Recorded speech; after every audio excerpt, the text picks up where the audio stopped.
عورت اس مرد کو بہت زیادہ یاد کرتی ہے جس سے اس کو محبت ہو اور وہ اس کے پاس نہ ہو۔ آپ جب کھلونوں سے کھیلنا چھوڑ دیتے ہیں تب زندگی آپ سے کھیلنا شروع کر دیتی ہے۔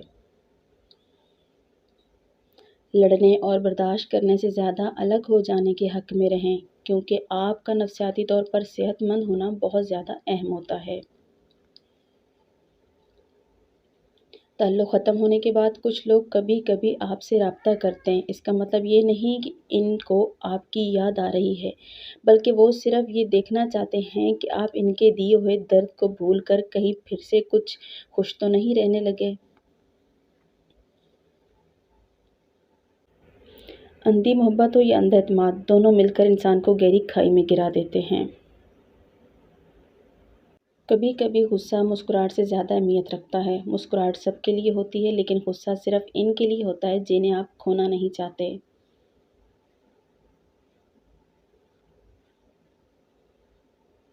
سب سے زیادہ کچرا آپ پر وہ اچھالے گا جس کو یہ پتہ چل جائے کہ آپ اس سے مزید دھوکہ نہیں کھائیں گے۔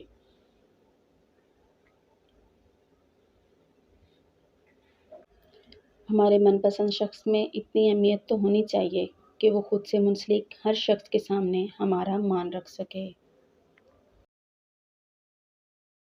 مرد کو عورت سے عشق کی بیماری تب لگتی ہے جب مرد عورت کو لا حاصل رہے۔ اگر آپ نے کسی کے کردار کا اندازہ لگانا ہو تو یہ دیکھو کہ وہ ہنستا کس بات پر ہے۔ اپنے آپ کو ماضی کا قیدی نہ بناؤ، وہ زندگی کا سبق تھا، کوئی عمر بھر کی سزا نہیں۔ جب تک انسان دوسرے کی جگہ پر کھڑا نہ ہو تب تک اسے پوری بات سمجھ نہیں آتی۔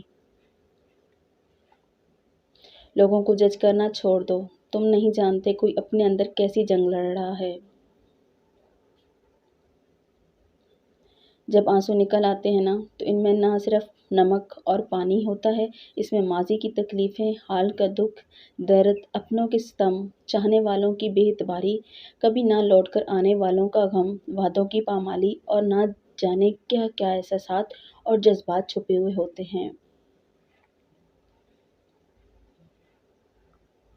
عورت مرد کی امیری غریبی سے بالکل متاثر نہیں ہوتی، وہ تو بس اس مرد سے متاثر ہو جاتی ہے کہ کوئی مرد اس سے کتنی عزت دیتا ہے۔ اگر ویڈیو اچھی لگی تو پلیز ویڈیو کو لائک کیجیے گا، چینل پہ نئے ہیں تو پلیز چینل کو سبسکرائب کیجیے گا، پڑھنے میں مسٹیک ہو گئی ہو تو معذرت۔ اللہ حافظ۔